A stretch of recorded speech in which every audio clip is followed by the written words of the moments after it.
Hello, KBMD Health Family and Gut Check Project fans. Welcome to episode number 44. This episode is very special because we have, as many of y'all know, with my co-host here, Dr. Kenneth Brown, he's only selected 3 products to be a part of his own store. Autron Teal and CBD, of course, which has his own KBMD CBD label on it. But today, we're actually only going to talk about one. And then, oh, it's not really out of shot there, so you can still see that. But this is, there we go. It's all about BrocElite today. It's all about BrocElite. These are stable sulforaphanes, and we are joined with David Gilday, PhD. No, David Roberts, John Gilday. See, that's why I have a co-host. Or that's why he has me, one of the two. David Roberts and John Gilday. John Gilday being the PhD for BrocElite. And welcome, gentlemen. Thank y'all so much for meeting us this afternoon. Yeah, it's great meeting you too. It's good to be here. Thanks for having us. So John is, if you're looking at the YouTube, is the first voice that you heard in the purple shirt, and then David is the one in the button up. So hello, there's David. So Dr. Brown, you want to take us into the foray here of introducing these two? Absolutely. So the only reason why I have 3 products on my website is because it's 3 products backed by science. We do certificate of analysis and all these things. We were introduced to BrocElite through Baby Bathwater Networks, and we had our first Zoom call many months ago where I have been so excited about sulforaphane as a supplement, and finding out that these 2 brilliant men figured out how to actually make what I tell my patients is the world's first stable sulforaphane, developed in science, and been able to show clinically and through laboratory testing that you can increase the Nrf2 pathway. Now, you and I did a whole episode on Nrf2 Definitely. in anticipation of trying to get these 2 guys together. Correct. Which, like typical entrepreneurs and typical PhDs, they got a lot going on. And John did inform us. I'm sorry. John, do you go by Dr. Gilday? Do you go by John? Do you just go by Dr. BrocElite? Yeah, my dad was a physician, so I'm fine with the PhD John. John. Say old John. I'm not a physician, so yeah, the doctor. So when you write that, when you write PhD John, do people come out the waiting room and go, Pahud John? Pahud John, your appointment is now available. Great. Yeah, some of my students call me Dr. John, but that's just them being kind of silly. Well, this is something that is not silly at all, and what I'm really excited to talk about is how you guys got here, how you guys got to know each other, but I know that we have a little bit of limited time with you as the PhD. What I want you to at least explain while we have some availability with you is why you decided to help David develop this product and the lab that you have there. Yeah, absolutely. I think at least the crux of it was that when during a commercial adventure that we were trying to do to figure out how to do personalized medicine, we had an arsenal of compounds that we would try. By culturing the cells grown from the person who had the cancer, and then putting these bevy of pharmaceutical compounds on the cells. And pretty soon after we have been doing that for a while, sulforaphane kept on coming out really high on the list, and it's because it attacks a specific type of cancer, cancer stem cell. And I know that's not even on people's minds right now, but that is the cell type that goes on to create metastasis. And we were all surprised that there wasn't a sulforaphane product out there. And so that combination of seeing this gigantic need, working with people who had these cancer stem cell driven cancers, we knew that you could buy the $650 for 5 milligram sulforaphane from Sigma, but that would, one treatment would have been, $1,200, to give a person that. And so that was when we started trying to figure out how to make it and stabilize it. We grew broccoli sprouts for a long time. Got really good at that. Scaled it up enough so that we could help out one person at a time, really. But from that, we started down the journey of trying to figure out how to make it into a pill, because a lot of people can't eat, the cup of broccoli sprouts that's necessary to get the right dose. And so worked on that for a long time, and then figured out how to stabilize it. That was so. Jim, if you don't mind, just to kind of paint the picture here, if everyone's not caught up, BrocElite derives its name because it's from broccoli sprouts, and it's elite because, correct me if I'm wrong, John, but you essentially have the only stable sulforaphane delivery system available in capsules. In other terms, you can find sulforaphane, different supplements, etc., on various platforms, some that rhyme or sound like a jungle, and they probably aren't the same, or certainly don't perform actively like what we would find in BrocElite. Is that correct? Yeah. So the sort of, I would guess, the marketing hitch here is that they've recoined an old name. The precursor to sulforaphane is called Glucoraphanin. Correct. And so they changed the name of that to what's the Sulforaphane glucosinolate. Yeah.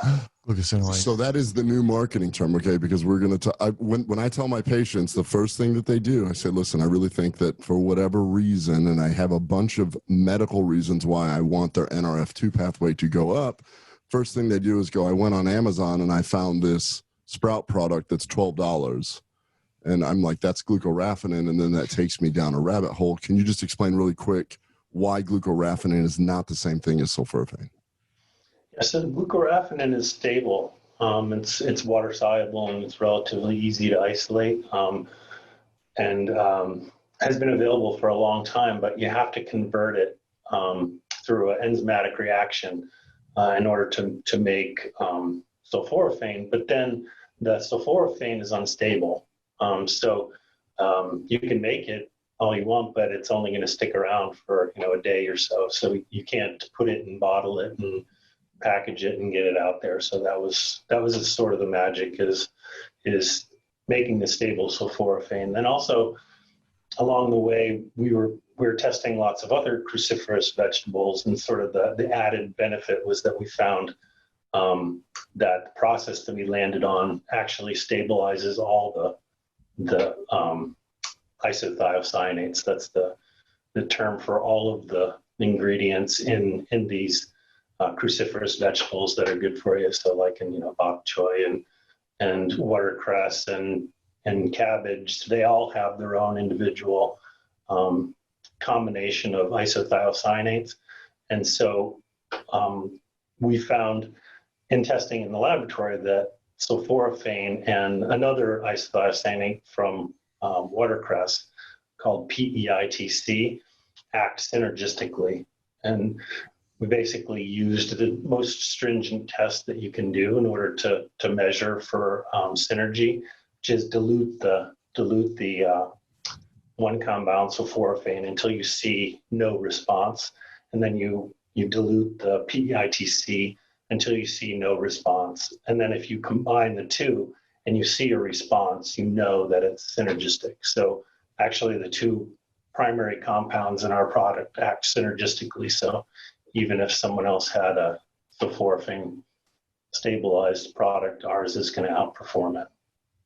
That's awesome. So the beauty of this is we're leading with the science first, because we're going to spend the rest of the time talking to David about the history, how this all came to fruition and everything, which I find to be a very fascinating story. But it's a rare opportunity to talk with somebody with your knowledge about how you discovered to do these tests, and which is what is just so exciting to me that I could sit there and say, you did these tests first in a lab. So as you started to do this, did you have access to the lab immediately? Did you build anything as the business was being developed? How did you augment from a scientific standpoint the whole process to turn? That's a good question. David probably filled that one in more, but we had a lab in my house. Yeah. I turned out really not Which that's actually, Eric actually makes propofol in his bathtub, and that's what we use to sedate our patients. So we fully understand that aspect. That's not true. That was a joke. It does not state that on the permission slip. All right. We actually, when we were wanting to do personalized medicine and not the shotgun approach, we purchased a decent amount of equipment. We had, in order to do cell-based studies, and we did those. Actually, I moved all of my boys' playroom. They were 3 and 5, and we moved their toys out and put the lab in the playroom. So. Hey, I'm sorry, David. John, just real quick, and I know that I just wanted to grab you before you left, but chemically, and speaking as a PhD, obviously, the reason why you've turned to broccoli and other cruciferous vegetables is because of what they had inside of them, correct?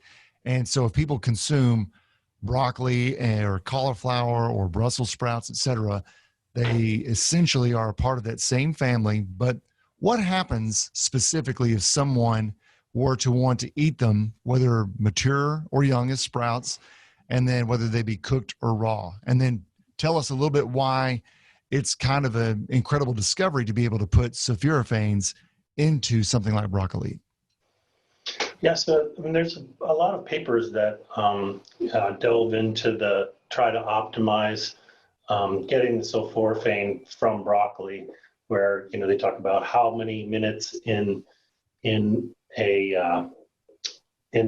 microwave or steamed for a certain amount of time and things like that. And suffice it to say, it's just it's a give and take. So the enzyme that will create sulforaphane needs a bunch of cofactors for it, and there's that forward reaction. But there's also a reverse reaction, and you're always in a compromise.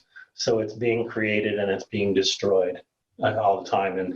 And sort of without getting into the specifics of it, we figured out how to make it only go to the right. And then afterwards, it's stable. So in any time that you're eating any cruciferous vegetable, you have to crush it and eat it so that you're releasing the precursor glucoraphanin to get it in contact with the enzyme. Are you referring to myrosinase? Yeah, to myrosinase. And then the problem with that is that as soon as you eat it, your digestion will destroy the enzyme.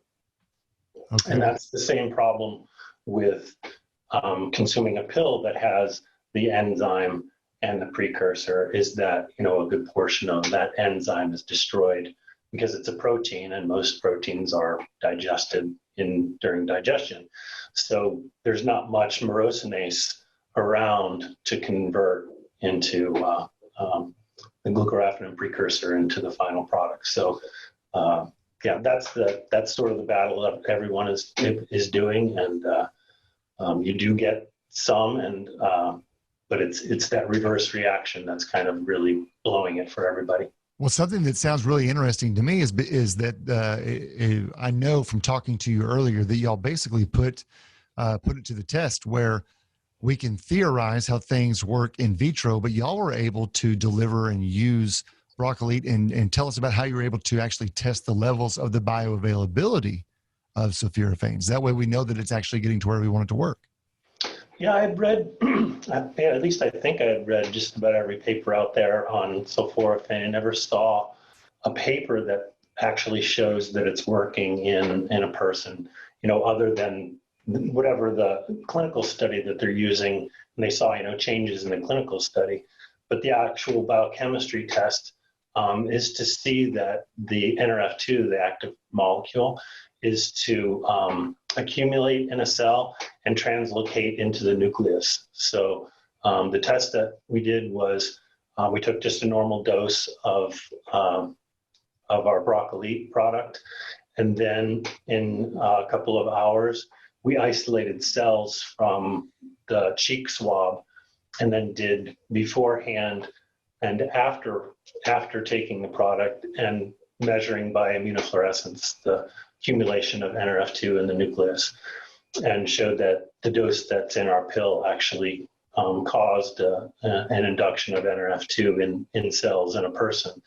And the nice thing about it was that you can take those same cells and do an in vitro assay in a dish, and then put on the pure sulforaphane, the $650 per gram, 5 gram from Sigma, and then do a titration and say how much sulforaphane at that cell creates this response.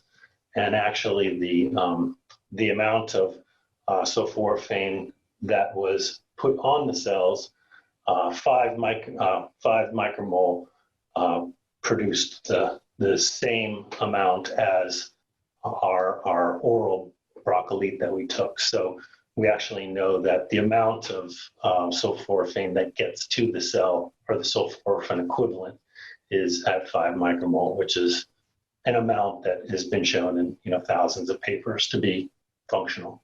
So in essence, they were able to show that they could activate Nrf2 pathway. Yeah. So Dr. John, let me ask you, when you did these studies, and I know that you even tested yourself when you were taking it and you checked it, what was the time frame, like the area under the curve when it finally popped up and you were able to show that? So I'm thinking from a gastroenterologist standpoint, where does it get absorbed? How much is broken down? That kind of thing. Yeah, it's been a little while since I did it, but I think it was either 2 or 4 hours. 2 hours. And from the literature, people have measured sulforaphane in the bloodstream.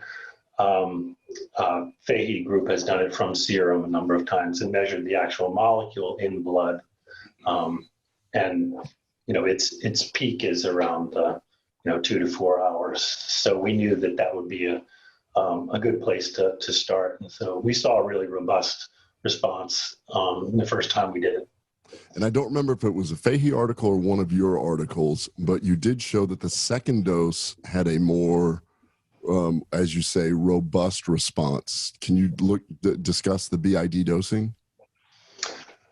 Yeah, so the notion behind that is really interesting. There's a number of mouse studies that show that you not only just get Nrf2 induction through the separation of Nrf2 from KEAP1, so that it's Nrf2 becomes stable, or it's blocked from being degraded. But one of the things that a lot of people don't know is that Nrf2 regulates its own gene product. So when you get Nrf2 induction, it goes and turns on the transcription of Nrf2. So it's a unique molecule in that when Nrf2 is turned on, it goes back to its own promoter and self-promotes. And even beyond that, after you get this induction that stays on for as long as 72 hours, there's even another level on top of that, which is epigenetic, which is kind of where the name of our lab came from. Epiceutical labs. It's an epigenetic. Nice. Yeah. That Nrf2 stays on as much as 6 months after taking it for weeks. Just really quick, just explain what epigenetic response means. Yeah, so genetics is, in general, what you would think of as, say you had a mutation in a gene and you get a phenotype in the DNA. Well, a lot of biology is actually created by the expression of the RNA of the whole plethora of genes expression in sort of the orchestra of what a cell is supposed to do. And epigenetics is the maintenance of transcriptional on and off states of a cell. So you can change the on and off state of a whole bunch of cells for the long term after you stimulate sulforaphane for just a matter of weeks. So that's kind of one of the brilliant things about Nrf2. So you had, we had discussed this and you used the term, I believe it was pleiotropic, were describing, because it almost seems too good to be true. But now when you say it's an epigenetic phenomenon, when you turn your Nrf2 pathway on, there are lots of downstream positive effects that can happen. And do you believe it's the epigenetic phenomenon, or is it just turning it on that the body then does and it does so much. It's, the Nrf2 pathway. We did a whole episode on it because it's something that nobody's talking about. You guys are discussing it on a cellular level, which is amazing, which is why I really like everything that you have done. You started with a lab, with the science, working your way back, and now it's become a product in a bottle that I can give to people. So the whole aspect of, am I saying it right? Pleiotropic, or is that the right? Yeah, pleiotropic is a term that we use to cover this idea that Nrf2 turns on numerous classes of genes. So it turns on a whole bunch of genes that regulate detoxification, and it turns on a whole bunch of genes that are antioxidants. And then, there's numerous groups of genes, and then inflammation as well. So Nf-kappa B. So being able to turn on those three different pathways that are all three of them are involved in many, or maybe all chronic diseases, is sort of the magic in the juice. And that I think the other aspect that a lot of people don't realize is that, the reason that reactive oxygen species became famous was that, it did long-term damage, and everyone knew that it was involved in chronic disease. Well, now in sort of hindsight is when you get hydrogen peroxide or a lot of these reactive oxygen species being turned on high, it at times, like viruses are known to turn off Nrf2. So the actual thing that is broken, that is causing the chronic disease in the first place, is low Nrf2. And then, so turning it back on obviously should help a lot of those states. And I loved how you described how you figured out that myrosinase, the enzymatic pathway, can go forward or backwards. Very similar, if there is chronic inflammation, it can shut down the Nrf2, when you have chronic inflammation, you got to figure out how to get that up to stop the chronic inflammation. So I have this discussion with my patients that have either the propensity for autoimmune disease or they have an autoimmune disease, and I try and explain it that I really would like a combination of a polyphenolic blend plus BrocElite so that we can tip that scale back so your Nrf2 can come up, so that it's sort of the seesaw of that. So that's the way you describe the myrosinase going back and forth. It's a fine line. And as a society, I feel like we're all chronically inflamed. Yeah, that's for sure. And that balance that's going on, that's pretty well established in the autoimmune disease world, is that there's some event that precedes autoimmunity. And whatever it is, whether it's you have a season without sleeping, or you have a viral infection, or you're someone in your family died, they're all manifest the same way. It's genomic instability, inflammation, all these processes that are involved in basically every chronic disease progression. And what's interesting is those exact things are the things that you have to address to reverse any chronic disease. So, a good baseline to start from would be to activate your Nrf2. And like you said, probably just following it would be Nf-kappa B and the inflammation. Interesting. Two punch. One quick, hopefully it's quick, but it may not be. There was a paper or a study that came out last year that Ken and I both ran across that talked about that some cancers try to essentially commandeer the Nrf2 pathway to basically kind of shield themselves from destruction, and that way they kind of hide. What kind of role would sulforaphane supplementation play in this, where the Nrf2 pathway gene or that expression is somewhat mutated? Is there a role where sulforaphanes can basically return us, or I don't know, I'll let you take it from there. Yeah, I've thought a lot about that. That role in general is, the selfishness of a cancer. And as opposed to a normal cell, which is, thinking globally, it's it's trying to protect the whole organism. That usurping of Nrf2 is basically, if you can ramp up your detox of a single cell, basically the reason that is such a bad thing is because you're throwing toxins at it to try and kill it. But if that cell is now robust in that, it's an detox machine at that point, then, those toxins, that's how you define successful, treatment of cancer, is that cell is not killed by the thing that you're throwing at it. That's how you define it.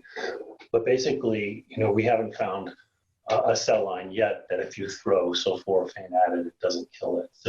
So that specific scenario that you're describing is very true, and is part of the mechanism of cancer progression.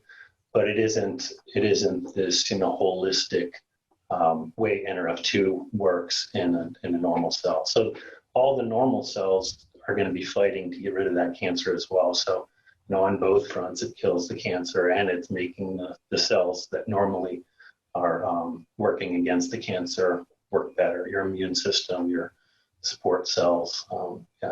So essentially, the cells that are not tainted are the ones who are able now to better defend themselves by having a stronger Nrf2 that's not mutated. All right. Right, and that whole business of hijacking, blocking the immune system from getting to the cancer. So is also another aspect of having a really brilliant immune system if you're trying to fight cancer.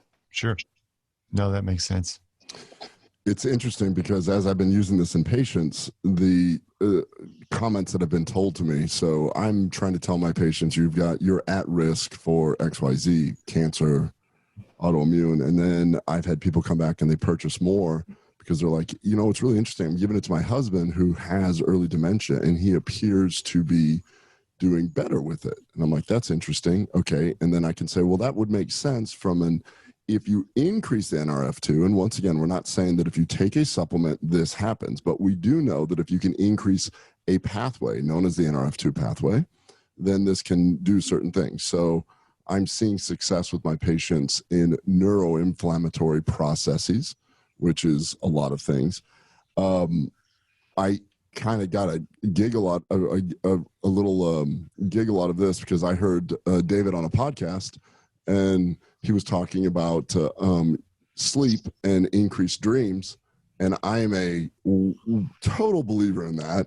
It's part of my sleep routine, and I'm putting people on it for sleep. And I don't wear my Oura ring anymore. I used to, but because now I just I wake up and I'm like, whoa, those are some cool dreams. Yes. And so there's sleep, and I'm like, how in the world does that play into that? And then from a gastroenterology standpoint, I've got 2 patients that failed multiple rounds of heavy antibiotics to treat H. pylori. And then ultimately I'm like, look, if you want to try something natural, and we do Atrantil plus BrocElite. Atrantil is a polyphenolic blend that has some antimicrobial activity.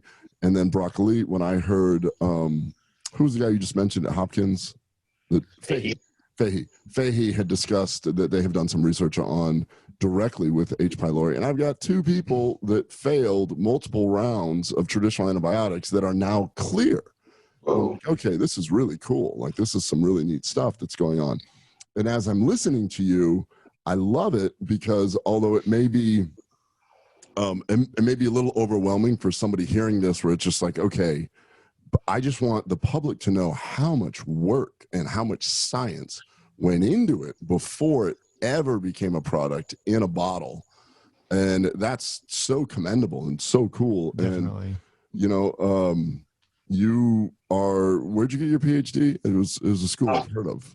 Johns Hopkins. Johns Hopkins? Is that a junior college? What is that? I think I don't know. I'm not really sure if they play football or not. I'm going to have to look at that. Do you guys have a football team? So you got your PhD at Johns Hopkins, which is no joke. And all the people that have done a lot of the research on sulforaphane, like Fahey, have done a lot of that. And when you were talking about the cost of stable sulforaphane, even they admit that they can't do a whole lot of studies on it because it's just cost prohibitive. So what you've done is you've put lightning in a bottle, and very impressive. That is so cool. And you guys continue to do research on this, right? I mean, thinking of synergistic molecules to put with it, that's nuts. Yeah, so definitely, always marching forward slowly, and definitely that target of NF-kappa B is a big one, and we have our list of compounds we really want bioavailable. So just really quick, you've said NF-kappa B a couple times. We hear about NF-kappa B when it comes to inflammation, and certainly in this pandemic that we're in, NF-kappa B plays a big role. Can you just explain what NF-kappa B does downstream? Yes, NF-kappa B is it's the master regulator of inflammation. So inflammation is important in fighting your bacterial invasion. You recruit your entire immune system to attack a site and take care of an infection. The problem in the chronic disease state is that you get NF-kappa B induction, which leads to this cytokines released. And so even though there isn't an infection in this chronic inflammation state, your immune system is going and invading that organ. And so the way the immune system works in that case is it does a lot of damage. It does bystander damage, inflammation, and fibrotic response as well. So that's the target, is to try and keep this inflammatory state, the chronic inflammatory state, at bay. That needs to be pushed back slightly. And sulforaphane does inhibit NF-kappa B. We measured it in urine in a clinical study, measured interleukin-6, which is a canonical target for NF-kappa B. So sulforaphane does inhibit NF-kappa B, but there are molecules more powerful. Curcumin is kind of high on our list. Yeah, and I can talk more about that. We should probably let John go, given his. Yeah, that we only have John for 5 minutes, turned into a 20-minute. Yeah. So, yeah, don't want to get him in trouble. Yeah, thank you so much. It was great talking to you. John, it was great seeing you. Thank you so much, and super impressed with all the work you're doing. And I love that you two have teamed up, you and David, to produce something which I think is going to do remarkable things for people. It's certainly doing incredible things for my patients. So yeah, thank you. Yeah, it's something. It fell into our lap with the correct circumstances, where it always comes from a need, and then someone who's precious to you, and a lot of powerful things happen from that. That's awesome. That is PhD John Gilday. Thank you, PhD John. We appreciate it. And we're going to hang out here with David with BrocElite as well, and certainly appreciate it. We'll have you back on again here shortly. Okay. Sure. Thanks so much. Thanks, awesome. Thanks, John. Appreciate your time. Yep. Well, David, I don't know why you've just been sitting there all quietly. I know. So now this is the backstory. We led with the science. Now let's figure out how in the world you got that guy to sit next to you in the first place. We're going to resituate since John. Yeah. Moving things around, centering the camera. Nicely done. Nicely done. So, David, all of that science didn't happen for no reason. Yeah. There's a large story that brought you near and dear to what it is that you did to basically found what is now BrocElite. I don't care how far back you want to go, but just know. And just for the record, I can talk. I do have a background in science, not like John's, but I can talk probably a decent amount about sulforaphane. But from because we talk about it all the time. So the backstory: my wife was diagnosed with breast cancer in 2012, and she was very determined to treat it naturally. And at least not doing chemotherapy. And so I did a lot of reading, and actually met John that first week, somewhat providentially, and would talk to him regularly about the papers I was reading. Anyway, fast forward, Mara's cancer spread, and we were realizing that what we were doing wasn't working, and so we really decided we can't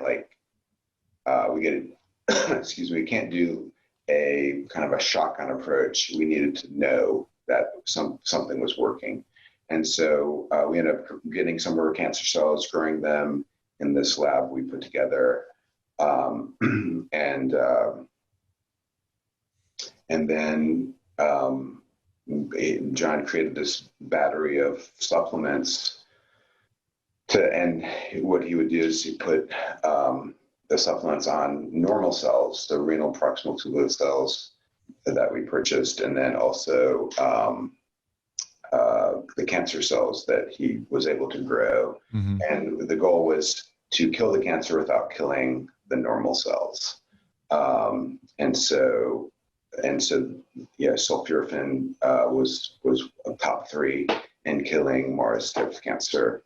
Went to buy it and then realized it didn't actually, it wasn't out there. So that was when we started growing a lot of broccoli sprouts. So broccoli, by the way, Eric, you said it's broccoli sprouts. So the broccoli comes from the seed, so we don't actually sprout because it's a pain.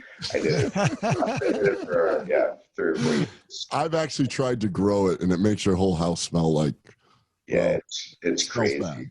Yeah, you have to be committed. So, but anyway, yeah. So we did that, and we would juice them actually. So we would have probably enough. We had enough sprouting material for probably 10 families, and so we'd juice them with carrots and ginger and apple. Probably not apple, but everything was fresh.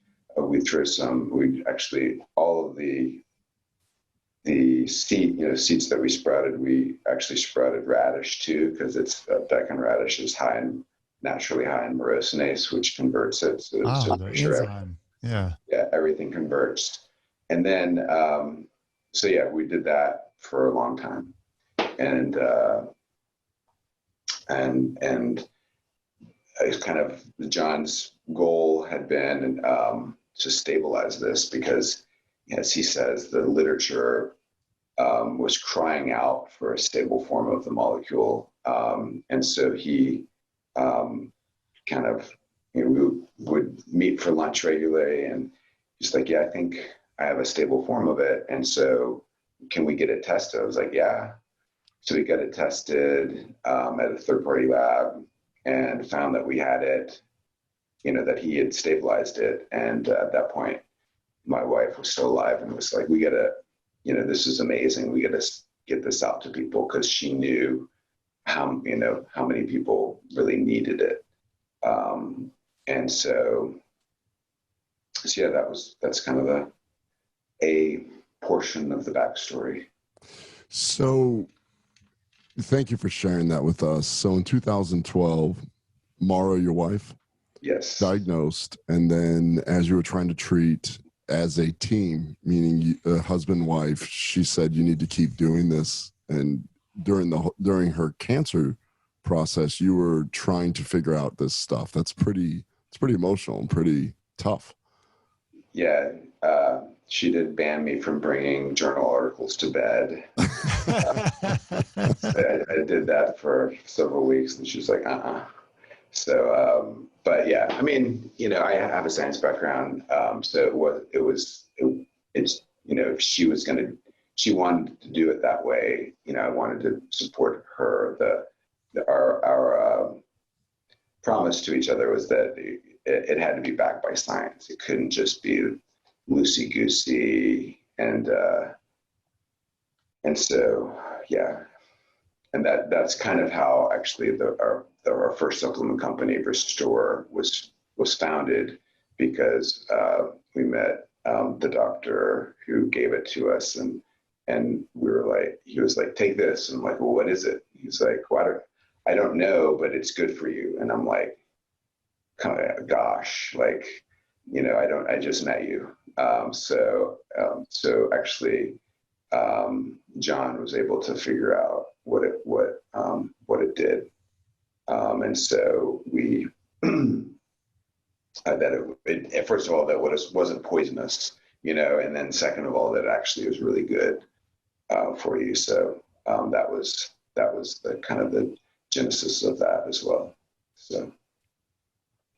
So this all, your endeavor into the whole supplement industry started with that, or were you part of the Restore company before? Or Restore was founded through what I just said. So basically, it wasn't even Restore. It was a white unlabeled bottle that with a Sharpie marked on it, and it was like, take this, and I'm like, dude, like, this goes against what we promised each other. This is like, there's no science. Sure. And so, you sound nice, but I'm going to figure out what this does before my wife takes it. Yeah. So then we found out that it was actually amazing. And then actually that company was formed. So were you the CEO of that company? No. Okay. Were you involved on a business? I was the first employee, and then helped get it off the ground. Because I also there's a scientific aspect which is really fascinating to me. There's the emotional, personal aspect which is equally fascinating, and then as somebody who also is involved on the business side of a supplement company, that's also intriguing to me. Also, so. The how I made this sort of thing is exciting from that aspect. Going from there to here, going from there to have this that I can hold, is always an intriguing story. Yeah, we would you've grown sprouts. They're strong, they're bitter, they're awful actually. And so but they're potent, right? And so they're really good for you. And we would juice them, so it wouldn't just be like a little, it would be like a ton of, and so it was like a massive dose. And once John figured out how to stabilize it, we would basically make these little basically would have a 15 ml. It was a liquid first. It was like a shot. 15 mLs and of this liquid extract, and then we put 15 mLs of lime juice and a packet of stevia. Just shake it up and then just down it. It's just like, I mean, so it was just like awful. And I mean, we had actually another friend of ours who really could have benefited from that. I mean, she was really sick and couldn't take it. Mark could. She could take it for the longest time. And then, I mean, it was awful. So we knew we had to transition it into a capsule, but unfortunately that happened after Mark died in September of 2017. So we, at that point, or shortly after that, after we were a little bit shell-shocked, kind of got it together, and then figured out how to dry it and stay, in a stable form. Because, if you guys come up to Charlottesville, you have to see it, walk in and walk through. When people walk through, we're we made everything up, like nothing. It's all unique. So that's what makes it so unique, and sort of the proprietary thing and how it's stabilized is because you guys actually developed the equipment to do this and figure out the process and all of that. Correct? Yeah, the more process and piecemeal equipment that's already around. First of all, I'm sorry that your wife passed away, and I'm commend you to sticking true to your path and having this as her legacy. and the millions and people that you could help, because this all started out of the goal to help. Yeah, I mean, we're hopeful that people are getting helped, and we do get a lot of testimonials, not probably as many as you guys, but they're starting to come in, and and it's just like, all right, that's really amazing to hear people and how it impacts them. So BrocElite itself, you're talking about the number of testimonials, the brand, the label, the name. When did this actually take foot and get into this bottle for it to be available? Yeah, that was, we went to market in April of 2018. Okay. Yeah. So roughly 2 years, because we're in the late part of 2020 on this particular recording. And so in 2 years, you've obviously linked up with Brown and his clinic. We've got, I don't know how many patients who've begun to take it now. Sleep better, feel better, do better, top to bottom. How do you see getting the message of BrocElite and the importance of sulforaphanes as it empowers one's Nrf2 pathway? Because it's a lot. I mean, unfortunately, it's a lot of words and letters that not everybody talks about every day. We talk about this. There's so many similarities where first you have to explain a very complex, unique pathway that people aren't talking about. And we talked about this today. We're like, why in the world aren't we talking more about the Nrf2 pathway, especially in the setting of immune health? And then the second thing is, how in the world you climb over this giant wall of 2,000 supplements that claim to do it, but we know, just like Dr. John mentioned, that glucoraphanin is not a stable sulforaphane. So that's hurdle one, is I need to explain why this can help you. Hurdle two is I need to explain why the $6 bottle from XYZ company is really not the same thing. And then hurdle three is this is a long play for you. So it isn't that your immediate ankle pain will get better, which is it's the society of immediate gratification. So there's lots of similarities when I deal with medicine and I'm trying to get patients to stick to a regimen or something for a long time. From a business perspective, curious how you're approaching that. Yeah, well, I mean, the great thing about BrocElite is a lot of people take it, feel the difference. And John alluded to the kind of a preclinical trial we were doing, or we did on IL-6. And so basically we did it was a 3-day study. And we did baseline day 1, placebo day 2, and then BrocElite day 3. So it was blinded, and took the urines.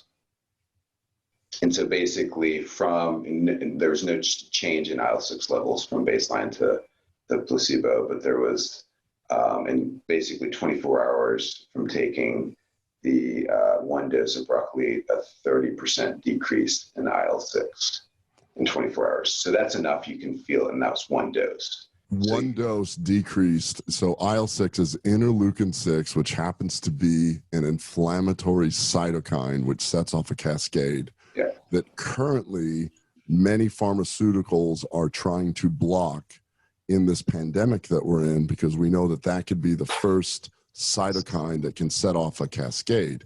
So it's fascinating that by increasing the Nrf2 pathway, it just puts everything kind of in balance. So yeah, it works. I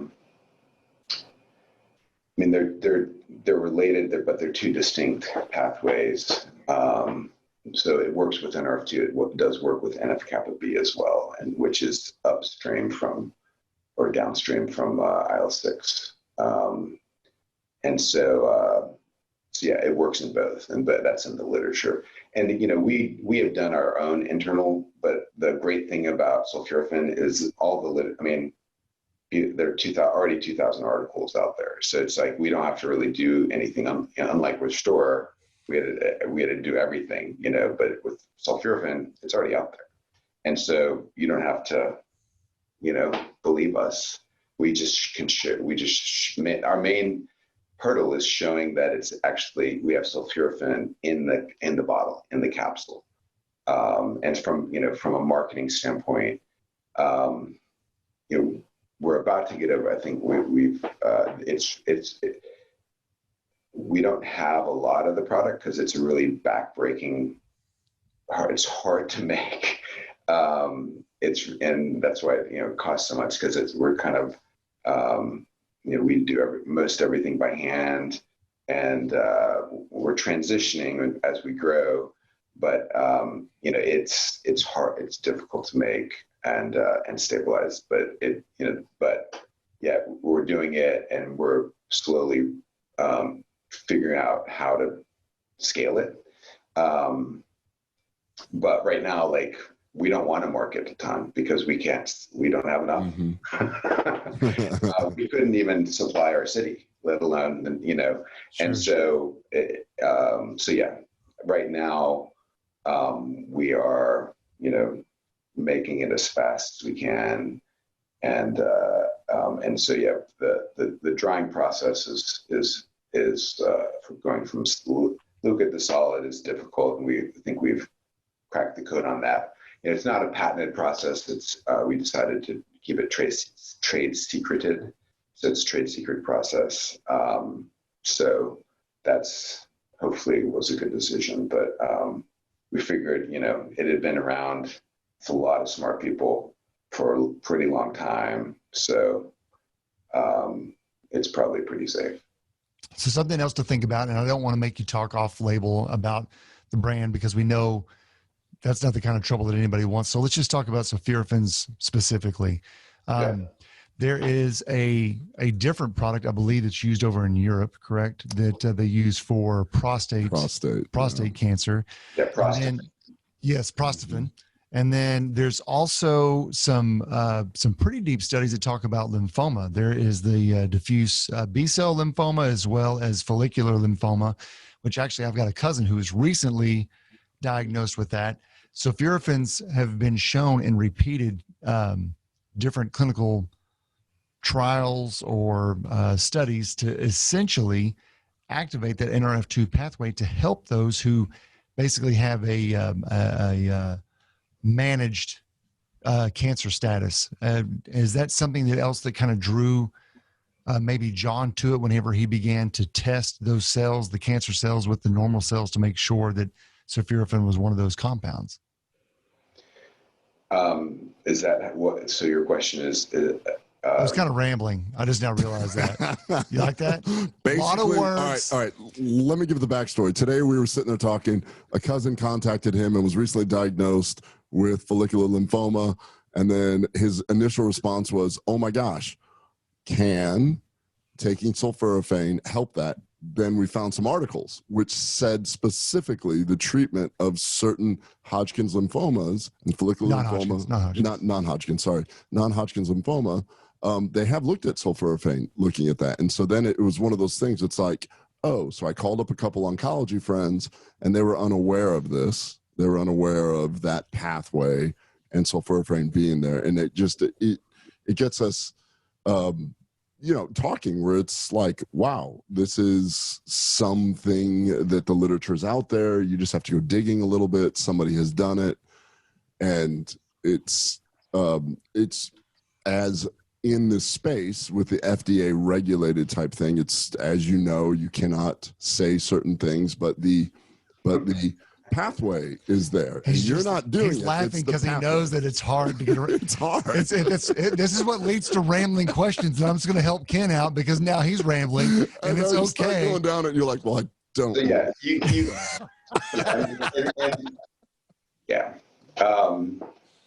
So, I can say that every cancer is different, and that's the bottom line. You can have two non-Hodgkin's lymphomas. You can have two, breast cancers, which are described medically the same, that are completely different.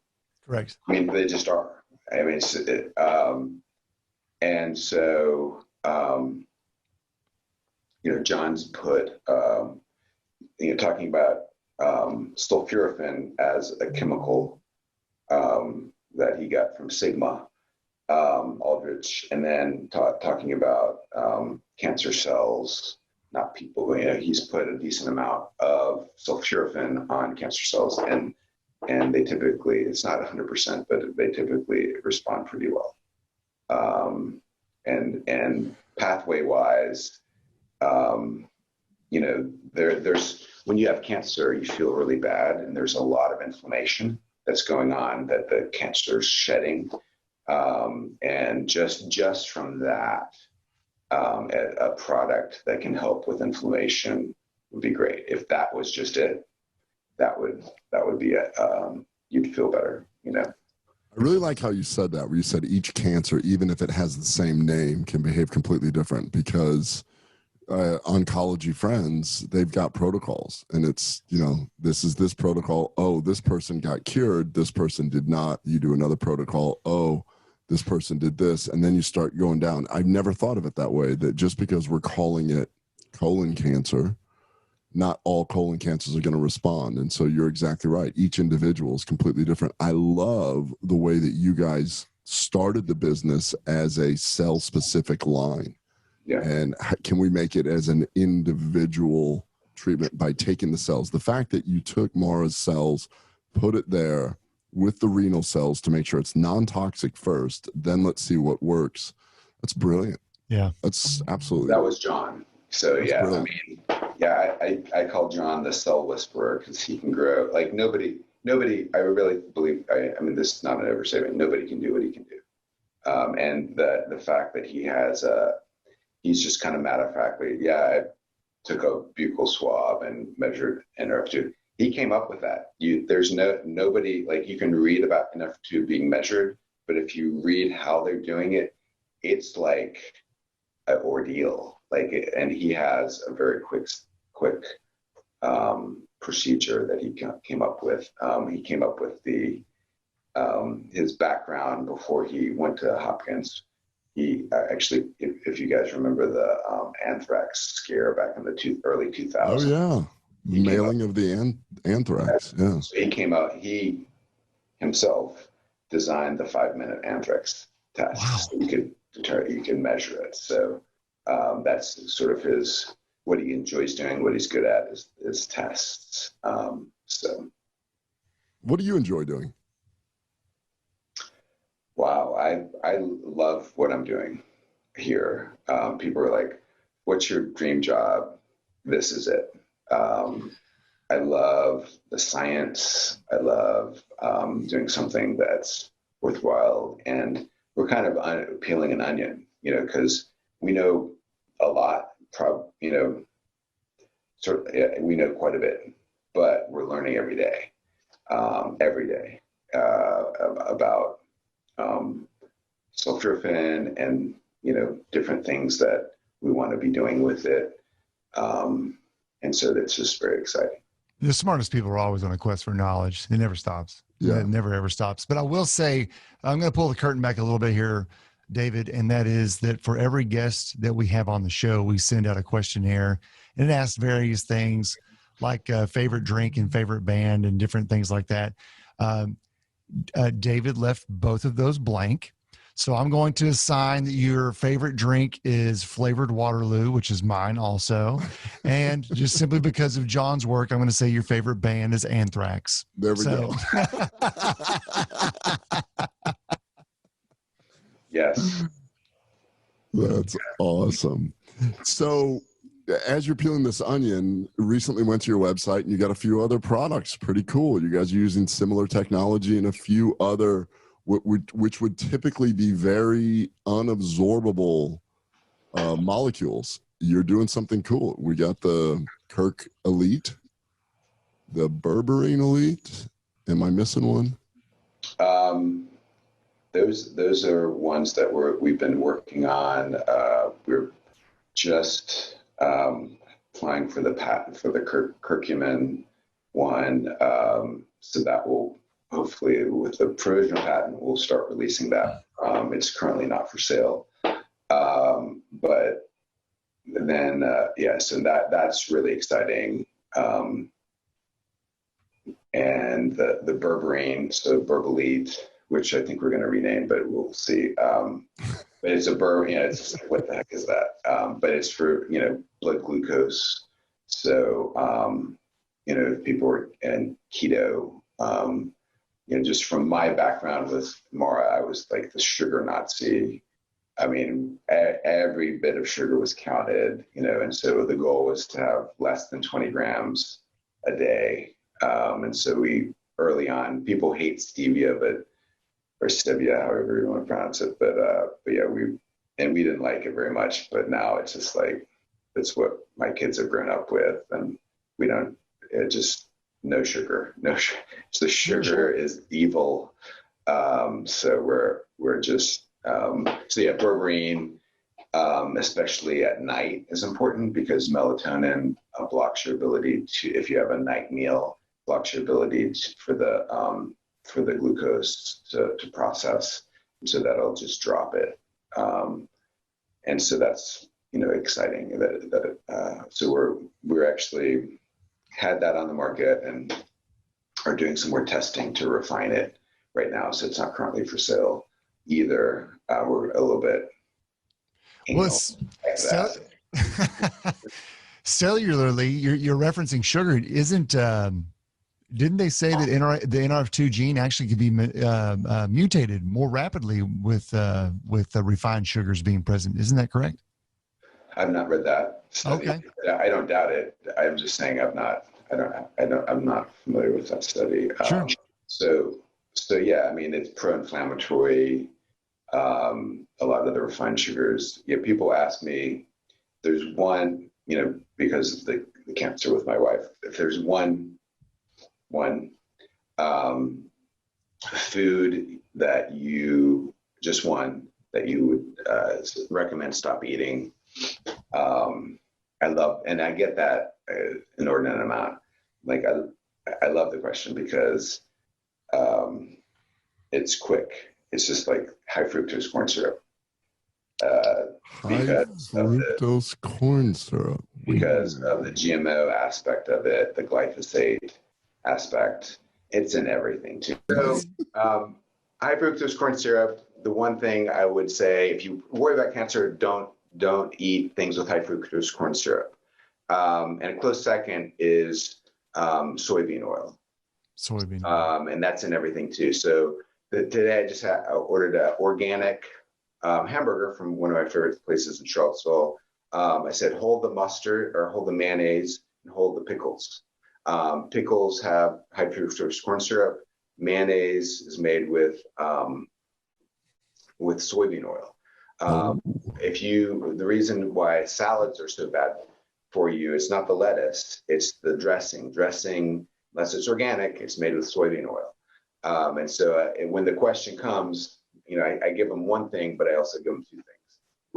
And the reason both of those items, soybeans and corn that makes high fructose corn syrup, are genetically modified. The genetic modification is there so that the plants can receive a Roundup and not die. And that kills the weeds and allows, in theory, for a better yield of the plants, of the crops. And most of the glyphosate gets washed away in the rain and stuff, but trace amounts get left on the plant. And that actually, because if you have one small amount of glyphosate, it doesn't matter, but it's in everything. And so there's this bioaccumulation of effect from being exposed to it nonstop. And it actually, your gut guy, it's insidious with the gut. I actually had some friends move from Lebanon, and I was like, watch out what you eat here, because the food that you eat here, even though it's called the same thing, you're going to have gut issues. And they did. They're like, David, ha, ha, ha. And then they get gut issues. And then I'm like, seriously. And so they actually started watching what they're eating and the refined. But glyphosate, the amount of glyphosate you can get in one fast food meal, it can drop your Nrf2 pathway 30%. We measured that. Oh. that 30% basically turns off your ability to detox. So glyphosate is basically the mother of toxins. It makes every toxin more toxic. And so that's one of the pieces of research that John did. Glyphosate also, we're talking about the ability for cells to connect and communicate through gap junctions, and each cell in the body is connected to other cells through communication network called gap junctions. Those gap junctions allow cells to be functionally coupled. They act like an organism versus individual cells. And so that's when cells lose their way and become cancerous and that sort of thing. Those cells don't communicate, and they lose their ability to act like in the organism. And so John also showed that the glyphosate reduces the ability of the gap junctions to communicate by 30%, so both 30%. So that's enough. That lack of communication, all sorts of things can go wrong. So we don't need to eat anything that's GMO. We don't need to eat anything with high fructose corn syrup. We don't need anything with soybean oil. Yeah. These are things that essentially what you're saying, David, if I understand correctly, these are things that could exacerbate or even introduce or stimulate cancer growth and cancer cell. The oncogene gets activated basically when we consume these kinds of foods. There's a yes. Yes. Yeah, it's bad. It's bad news. Bad news. Well, yes. Well, David, thanks for fighting through about 3 technical difficulties on here, and thank you to Paul for who put all this together and make it seem seamless. Yeah. But what an awesome product! I couldn't be happier for this to have been only product number 3 that we've brought to KBMD Health, and it's something that I know that Ken and I both firmly believe in. We love what it does for those who use it, including me and my family. And just thanks so much for the time, and thanks to you and your wife for having the passion to do what you did here. Yeah, well, it's my pleasure, and looking forward to coming back on. Another point I do want to throw in, we were talking about glyphosate. The reason we were doing that research was to show that sulforaphane actually negates. It brings Nrf2 back. So glyphosate depresses Nrf2, but if you do the glyphosate and sulforaphane, it brings it back to a normal level. So if I go to McDonald's and I say, hold the pickles and the mayonnaise, and then I just open capsules of BrocElite over the actual hamburger, I should be cool, right? No. That's a whole, no, we're not going to, but, and then also with gap junctions, the communication is reestablished with sulforaphane so that the gap junction function gets reestablished. So that's the reason we were doing those studies, was to show the insidiousness of the glyphosate, but also that not to use it the way you just described, but that is actually a big deal. So, but yeah, it's great to be here. Thank you guys so much for what you are doing and promoting health too. And it's really fun to talk to bench researcher like Dr. John, to talk to you that has an extreme passion to get this out there for the right reasons, doing the right science behind it with the right motivation. And then me as a clinician, getting to see the one-to-one responses that I get from my patients. It's an honor for me to look my patients in the eye and say, I know these guys did their homework. I feel like we at KBS Research really try and science up the whole nutraceutical thing and make sure that OTCs have a lot of science, and both you guys are shaming me because the science you guys do is insane. Wow. Yeah. That is awesome. I want to thank you for everything. Where can people connect with you? Where can they find BrocElite and so on? Yeah, so BrocElite.com, and you can go on there, and we have an online store. So go ahead and buy it there, and we'll. That's the best way to do it.